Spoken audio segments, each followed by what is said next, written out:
सत्यनारायण व्रत कथा प्रथमोऽध्यायः। श्री सत्यनारायण व्रत की महिमा तथा व्रत की।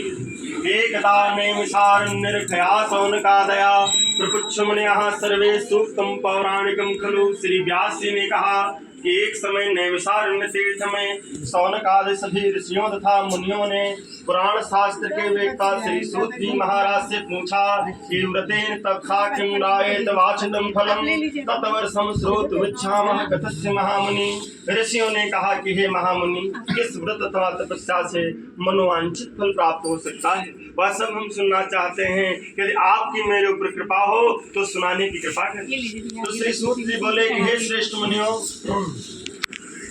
जिस प्रकार आप लोग हमसे प्रश्न करते हो, एक समय देव ऋषि नारद जी के द्वारा भी पूछे जाने पर भगवान कमलापति ने उनसे जैसा कहा था उसे वैसा ही कह रहा हूँ। आप लोग सावधान होकर सुने। एक समय योगी नारद जी लोगों के कल्याण की कामना से विविध लोकों में भ्रमण करते हुए मृत लोक में आए और यहाँ उन्होंने अपने अपने कर्म फल के अनुसार नाना योनियों में उत्पन्न सभी प्राणियों को अनेक प्रकार के क्लेश बाधक भोगते हुए देखा। फिर मन में विचार किया किस लघु उपाय से इनके कष्टों का निवारण हो सकेगा।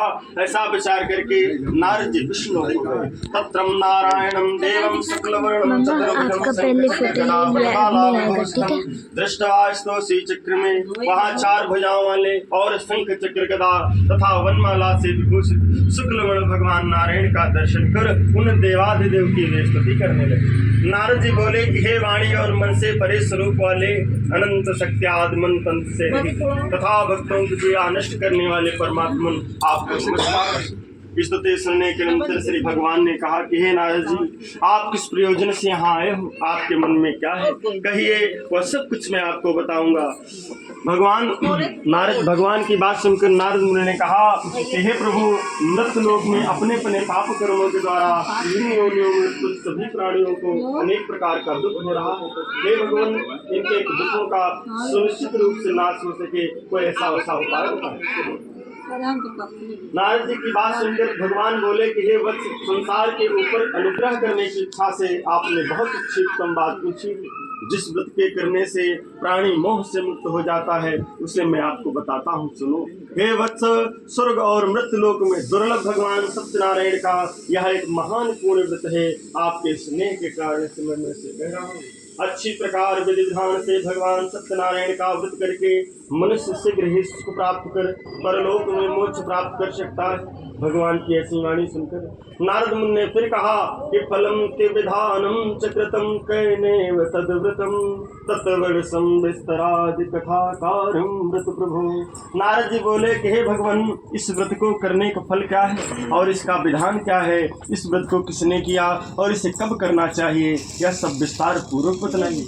भगवान ने कहा कि हे नारद जी, यह सत्यनारायण का व्रत है जो दुख सुख आदि का शमन करने वाला है, धन धान्य की वृद्धि करने वाला है, सौभाग्य और संतान देने वाला है तथा सर्वत्र विजय प्रदान करने वाला है। जिस किसी दिन भक्ति और श्रद्धा से बंधु बांधवों के साथ भगवान सत्यनारायण का पूजन सायं काल में किया जाए, उत्तम कोट के भोजनीय पदार्थों को सवाया मात्र में भक्ति पूर्वक अर्पित करना चाहिए। जैसे केले का फल, घी, दूध, गेहूं का चूर्ण अथवा गेहूं के चूर्ण के भाव में साठी चावल का चूर्ण, यह सब भक्ष्य सामग्री एकत्र करनी चाहिए। और बंधु बांधवों के साथ भगवान सत्यनारायण की कथा सुनकर ब्राह्मणों को दक्षिणा देनी चाहिए। तदंतर कथा के पश्चात नृत्य गीत का आयोजन होना चाहिए और भगवान सत्यनारायण का स्मरण करते हुए अपने घर जाना चाहिए। ऐसा करने से मनुष्य की विलासा अवश्य ही पूर्ण होती है। विशेष रूप में कलयुग में पृथ्वी लोक में सबसे छोटा सा उपाय है। तो इस प्रकार श्री स्कंद पुराण के इंद्रगद्रेवाखंड में श्री सत्यनारायण कथा का प्रथम अध्याय पूर्ण हुआ। बोलो श्री सत्यनारायण भगवान की जय।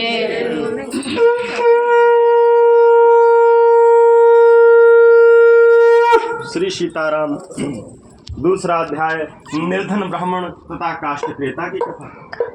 श्री सूत जी बोले कि रमणीय काशी नामक नगर में कोई अत्यंत निर्धन ब्राह्मण रहता था। भूख और प्यास से व्याकुल होकर वह प्रतिदिन पृथ्वी पर भटकता रहता था। ब्राह्मण प्रिय भगवान ने उस दुखी ब्राह्मण को देखकर वृद्ध ब्राह्मण का रूप धारण करके उस देश के सामने प्रकट हुए और उससे पूछने लगे कि हे ब्राह्मण देव, तुम अत्यंत दुखी होकर किस लिए पृथ्वी पर भ्रमण करते रहते हैं? हे श्रेष्ठ, यह सब बतलाओ, मैं सुनना चाहता हूँ। ब्राह्मण बोला कि हे प्रभु, मैं अत्यंत दरिद्र ब्राह्मण हूँ और भिक्षा के लिए ही पृथ्वी पर घूमा करता हूँ। यदि मेरी इस दरिद्रता को दूर करने का आप कुछ उपाय जानते हो तो कृपा पूर्वक बतलाइए। तो वृद्ध ब्राह्मण रूपधारी भगवान सत्यनारायण ने कहा कि हे ब्राह्मण देव, भगवान विष्णु अभीष्ट फल को देने वाले हैं। तुम उनका उत्तम व्रत एवं पूजन करो, जिसे करने से तुम समस्त दुखों से मुक्त हो जाओगे। व्रत के विधान को यथापूर्वक बताकर भगवान अंतर ध्यान हो। इसके बाद वृद्ध ब्राह्मण ने जैसा कहा था उस व्रत को अच्छी प्रकार वैसे ही करूंगा, यह सोचते हुए उस दरिद्र ब्राह्मण को रात भर नींद नहीं आई। तदंतर प्रातः काल उठकर भगवान सत्यनारायण का व्रत करूंगा, ऐसा संकल्प करके वह भिक्षा के लिए चल पड़ा। भगवान सत्यनारायण की कृपा से उस दिन उसे भिक्षा में बहुत सा धन प्राप्त हुआ। उसी धन से उसने बंधु बांधवों को बुलाकर विधि विधान से भगवान सत्यनारायण का पूजन किया और इस व्रत के प्रभाव से इस लोक में अनेक सुखों को भोगकर अंत में सत्यपुर वैकुंठ को प्राप्त हुआ। तो श्री सूत जी कहते हैं कि हे ऋषियों, इन ब्राह्मण से सुने हुए इस सत्य व्रत को जिसने किया उसे आप लोग सुने। एक बार वह श्रेष्ठ अपने धन संपत्ति के अनुसार बंधु बांधवों तथा पारिवारिक जनों के साथ व्रत करने के लिए वृद्ध हुआ। इसी बीच कलकहारा वहां प्यास से व्याकुल होकर ब्राह्मण के घर गया।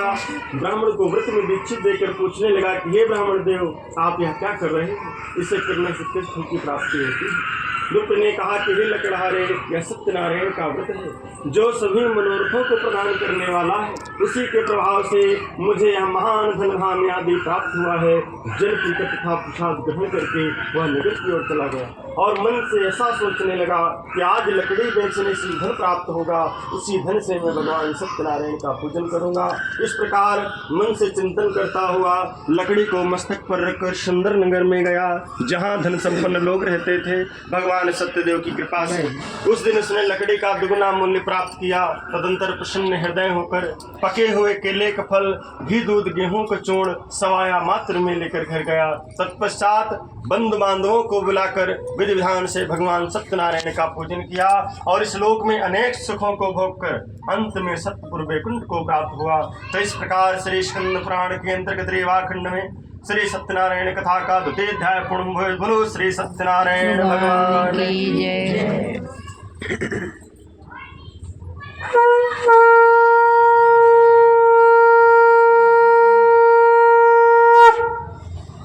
तृतीय अध्याय पुनः पुष्प ले लें।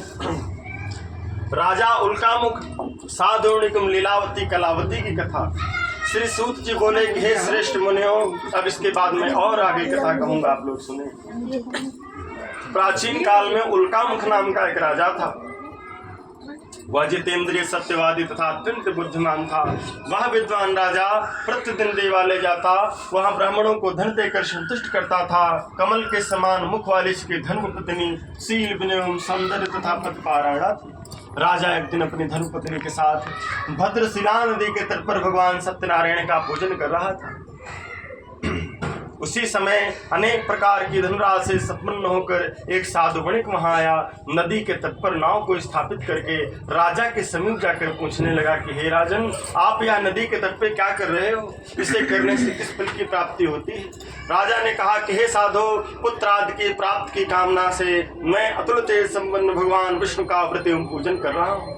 राजा की बात सुनकर साधु ने आदर पूर्वक कहा कि हे राजन, इस विषय में आप मुझे विस्तार से बताइए, क्योंकि आपके कथा अनुसार मैं भी व्रत एवं पूजन करूंगा, क्योंकि मुझे भी कोई संतति नहीं है, इससे अवश्य ही मुझे संतति प्राप्त होगी। ऐसा विचार करके व्यापार से निवृत्त होकर आनंद पूर्वक अपने घर गया और अपने भार्या से संतति प्रदान करने वाले सत्यव्रत को बताया और संकल्प किया कि जब मुझे संतति प्राप्त होगी तब मैं भगवान सत्यनारायण का पूजन करूंगा। इस प्रकार उस साधु ने अपनी भार्या लीलावती से कहा।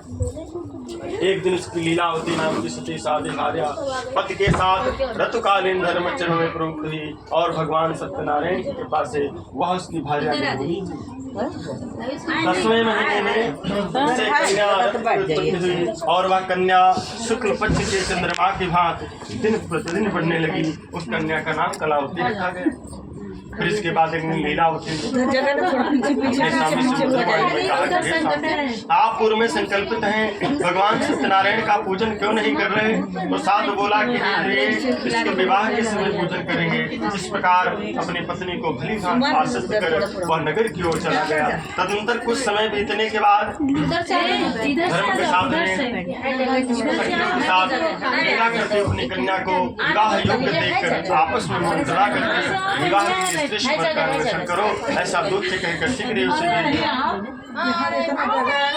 दूत कांचन नामक नगर में जाकर वहां से एक वणिक का पुत्र लेकर आया। उस साधु ने उस वणिक पुत्र को सुंदर और गुणों से संपन्न देकर विधि विधान से कन्यादान, हिलना नहीं, इस पर कुछ करिए नहीं, कुछ नहीं होगा, विधि विधान से कन्यादान कर दिया। दुर्भाग्यवश भगवान का उत्तम व्रत भूल गया। पूर्व में संकल्प के अनुसार विवाह के समय व्रत न करने के कारण भगवान उस पर रुष्ट हो गए और उन्होंने उसे भ्रष्ट प्रतिज्ञा देकर इसे दारुण कठिन महान दुख प्राप्त होगा ऐसा श्राप दे दिया। एक दिन एक चोर राजा चंद्रकेश के धन को चुरा कर वहीं आया जहां वह साधु वणिक स्थित था। वहां राजा के धन को देखकर उन दोनों वणिक पुत्रों को, आप उनको टच करेंगे तो ये फिर क्या कहेंगी? फिर हमारी कोई गाड़ी न छेड़ी दीदी बबनी न छेड़ी दो, जो कर रहे हैं ये हमसे कुछ नहीं कहेंगे, ठीक है। भगवान ने उसे भ्रष्ट प्रतिज्ञा देखकर इसे दारुण कठिन महान दुख प्राप्त होगा ऐसा श्राप दे दिया। एक दिन एक चोर राजा चंद्रकेत के धन को चुराकर वहीं आया जहां वो साधु वणिक अपने दामाद के साथ बैठा हुआ था। वह चोर अपने पीछे दौड़ते सिपाहियों को देखकर धन वहीं साधु वणिक के पास छोड़कर शीघ्र ही छिप गया। इसके बाद वे राजा के दूत वहां आ गए जहां वो साधु वणिक बैठा हुआ था। वहां राजा के धन को देखकर उन दोनों दामाद और ससुर को पकड़ के ले आए और राजा से बोले कि हे राजन, हम दो चोर पकड़ लाए हैं, इन्हें देखकर आप आज्ञा दें। राजा की आज्ञा से दृढ़तापूर्वक बिना विचार किए महान कारागार में डाल दिए गए। भगवान सत्यदेव की माया से किसी ने दोनों की बात भी नहीं सुनी। उन भगवान के श्राप से वणिक के घर में उसकी भार्या भी अत्यंत दुखित हो गई। उसके घर में जो भी धन था वह सारा का सारा चोर ने चुरा लिया। लीलावती शारीरिक था मानसिक पीड़ाओं से अन्न की चिंता से दर दर भटकने लगी। कलावती कन्या भोजन के लिए धर धर प्रतिदिन घूमने लगी। एक दिन क्षुधा से पीड़ित हुआ कलावती कन्या एक ब्राह्मण के घर गई। वहां जाकर उसने भगवान सत्यनारायण के पूजन को देखा। वहां बैठकर उसने कथा सुनी और वरदान मांगा। तदंतर प्रसाद ग्रहण करके कुछ रात होने पर घर लौटी। माता लीलावती ने कलावती कन्या से प्रेम पूर्वक पूछा कि हे पुत्री, इतनी रात में तुम कहाँ रुक गई थी? तुम्हारे मन में क्या है? कलावती कन्या ने तुरंत माता से कहा कि हे माँ, मैंने एक ब्राह्मण के घर में मनोरथ प्रदान करने वाला व्रत देखा है। कन्या की इस बात को सुनकर वणिक पुत्र संतुष्ट हुआ।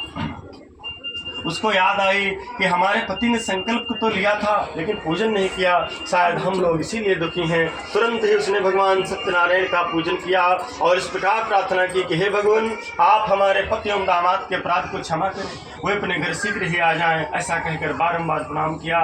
इससे दिनों के परिपालक प्रसन्न हो गए और उन्होंने राजा चंद्रकेतु को स्वप्न दिखाया और स्वप्न में कहा कि हे राजन, आप दोनों बड़े पुत्रों को छोड़ दो और वह धन भी दे दो जो तुमने इस मुझसे ले लिया है, अन्यथा तुम्हारा पुत्र सहित सर्वनाश कर दूंगा। राजा से स्वप्न में ऐसा कहकर भगवान अंतर ध्यान हो गए। इसके बाद राजा सभा के मध्य बैठकर अपना स्वप्न लोगों को बताया और आदेश किया कि दोनों वणिक पुत्र शीघ्र लाए जाएं। राजा की आज्ञा अनुसार दोनों वणिक पुत्र लाए गए। इसके बाद साधु ने कहा कि हे राजन,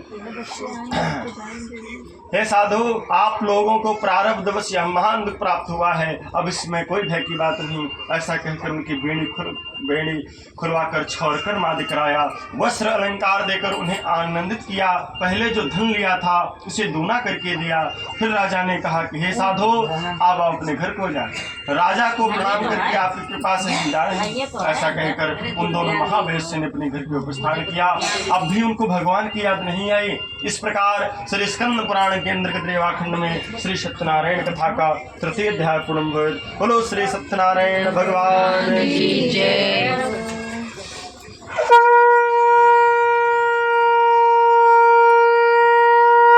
श्री सीताराम। पुनः पुष्प ले लें। चतुर्थ अध्याय असत्य भाषण तथा भगवान के प्रसाद के वेदना का परिणाम।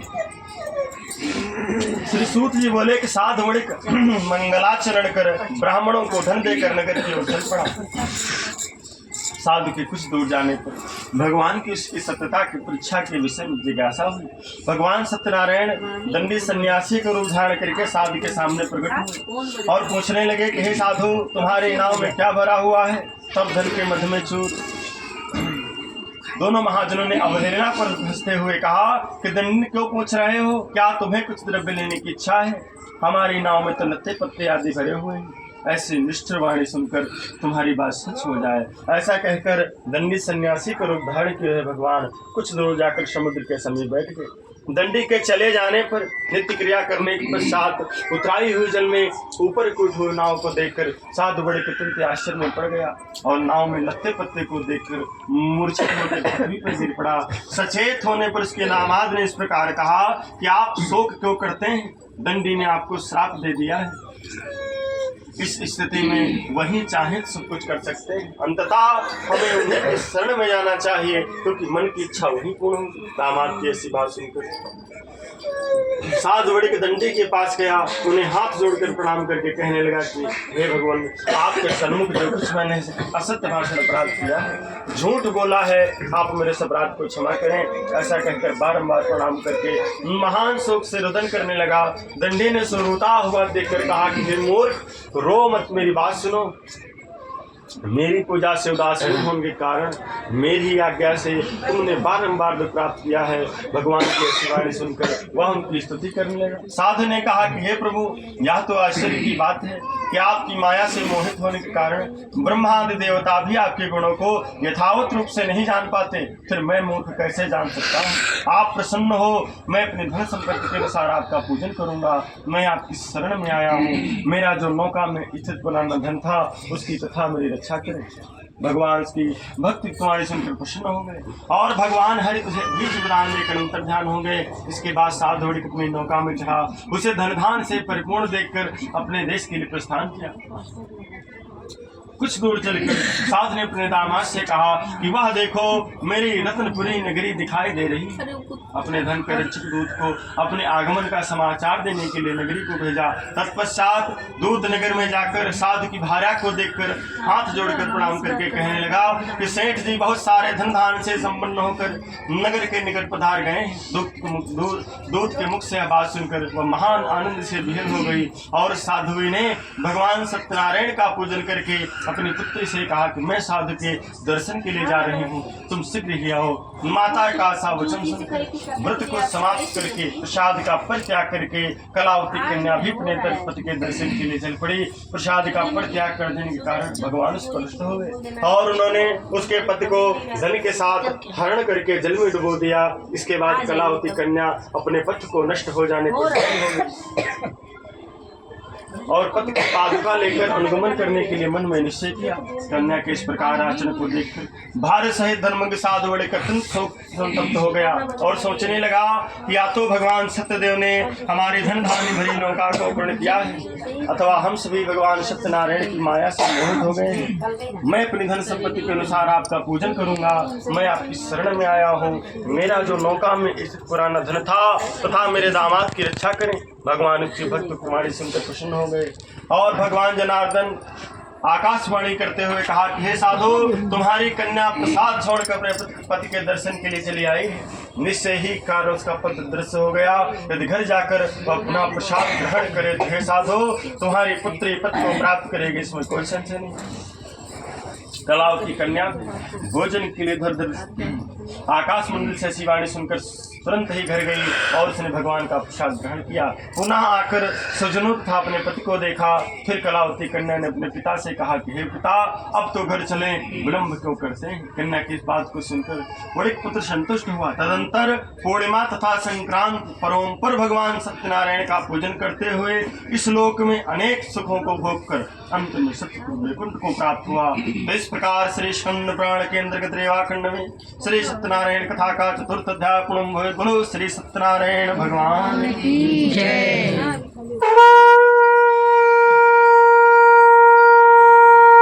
श्री सीताराम। पुनः पुष्प ले लें। पंचमो अध्याय। राजा तुगंधर गोपगण था। श्री सूत जी बोले कि अपनी प्रजा पालन करने में तत्पर तुगंधर नाम का एक राजा था। वह सत्यवादी था, बुद्धिमान था। उसने भगवान सत्यनारायण का प्रसाद पर त्याग करके दुख प्राप्त किया। एक बार वो वन में जाकर वहां बहुत से पशुओं को मारकर वट वृक्ष के नीचे आया। वहां उसने देखा कि गोपगण बंधुवर्गों के साथ भगवान सत्यनारायण का पूजन कर रहे हैं। राजा अहंकार वश ना तो वहां गया और ना ही उसने भगवान सत्यनारायण को प्रणाम किया। इधर राजा को प्रसाद पर त्याग करने से संपूर्ण धन धान्य एवं सभी सौपुत्र नष्ट हो गए। राजा ने मन में निश्चय किया कि अवश्य ही भगवान सत्यदेव ने हमारा नाश कर दिया है, इसलिए मुझे वहीं जाना चाहिए जहां भगवान सत्यनारायण का पूजन हो रहा है। राजा मन में निश्चय करके गोप गणों के समीप गया और भक्ति और श्रद्धा से युक्त होकर विधि विधान से भगवान सत्यनारायण का पूजन किया। इधर राजा को पुनः व्रत करने के कारण भगवान संतुष्ट हो गए और उन्होंने उसे धन धान्य से प्राप्त कर दिया और इस लोक में अनेक सुखों को भोग कर अंत में सत्यपुर वैकुंठ को प्राप्त हुआ। तो श्री सूत जी कहते हैं कि जो व्यक्ति इस परम दुर्लभ श्री सत्यनारायण के व्रत को करता है, पूर्णिमा तथा फल प्रदायिनी बहुत खराब है, से गंदा है। आगे बैठा लीजिए। पूर्णिमा तथा फल प्रदायिनी भगवान की कथा को भक्त युक्त होकर सुनता है, उसे धनवान की प्राप्ति होती है, दरिद्र धनवान हो जाता है, बंधन में पड़ा हुआ व्यक्ति बंधन से मुक्त हो जाता है, डरा हुआ व्यक्ति भय से मुक्त हो जाता है। यह सत्य बात है। इस लोक में अनेक सुखों को भोग कर अंत में सत्यपुर वैकुंठ को प्राप्त होता है। ये पर्याप्त है, न मिले तो कोई बात नहीं है भैया।